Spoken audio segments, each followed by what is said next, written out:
Welcome to The Explainer. Okay, today we're diving into two words you hear thrown around all the time: ethics and integrity. They sound kind of the same, right? But, getting the difference is absolutely crucial, especially when we're talking about public service. And we're going to explore this specifically through the lens of Brazil's public sector.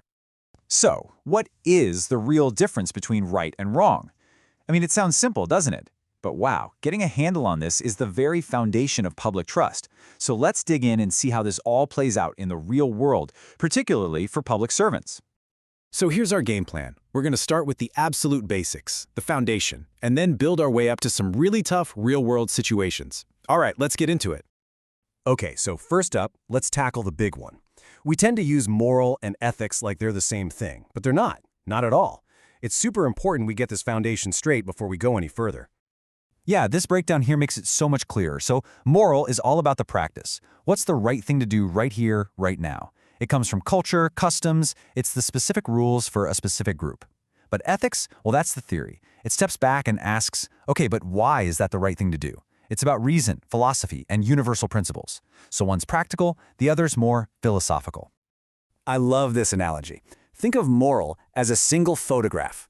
It's a snapshot. It perfectly captures a society's customs at one specific moment. Like, for instance, the idea in many cultures that it's a moral duty to care for your elderly parents. That's a snapshot of that culture's shared values. Right, so if moral is that one photograph, then ethics, well, that's the whole photo album. It's the study of the entire collection of photos from all different times and places. It's trying to figure out the universal principles that tie them all together. It's the science of asking why something is considered right or wrong. It's really the why behind the what. Okay, so we've got our foundation, moral versus ethics. Now let's take that understanding and apply it to a place where the stakes are, frankly, way higher: public service. Because in this world, ethics isn't just some abstract idea. It is a powerful public expectation. And this is where that distinction we just talked about becomes absolutely critical. See, if you're in public service, you're managing stuff that belongs to all of us. Public money, public resources, and maybe most importantly, public trust. So it's just not enough to stay on the right side of the law.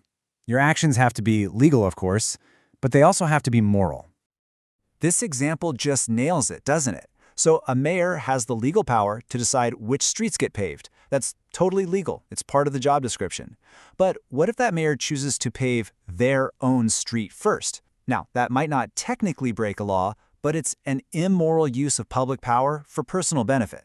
And that's exactly the kind of thing that destroys public trust.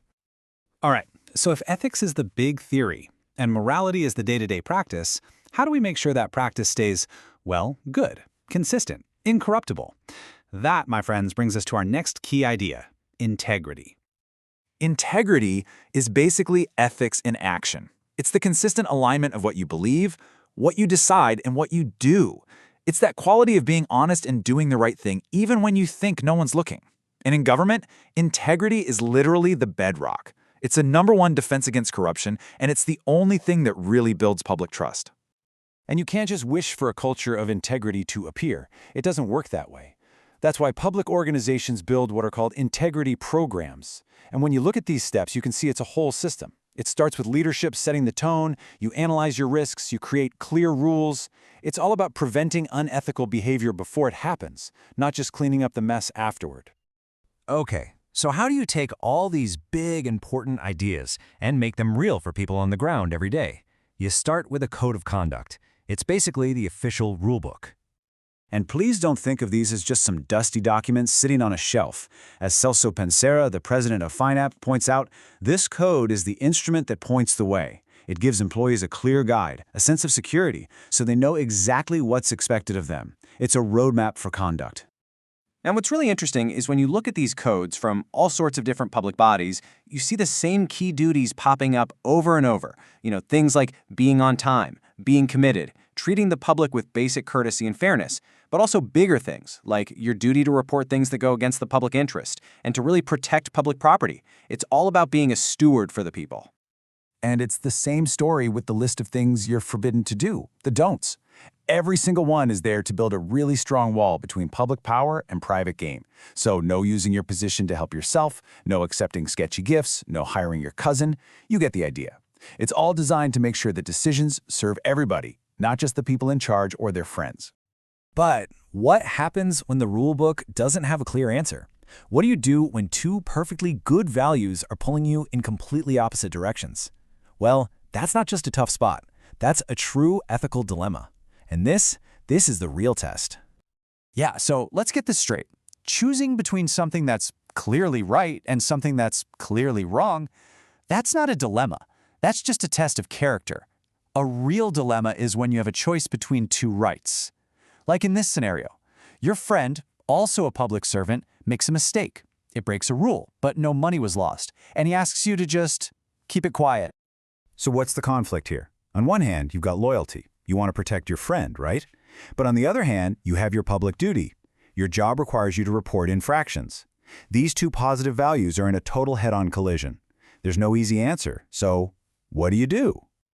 Well, thankfully, you're not just left to twist in the wind. There's a process, a structured way to think through it. You start by recognizing the dilemma, gathering the facts, checking the rules. You see, by following these steps, you can move past your gut reaction and make a thoughtful, defensible choice, one that puts the public interest first.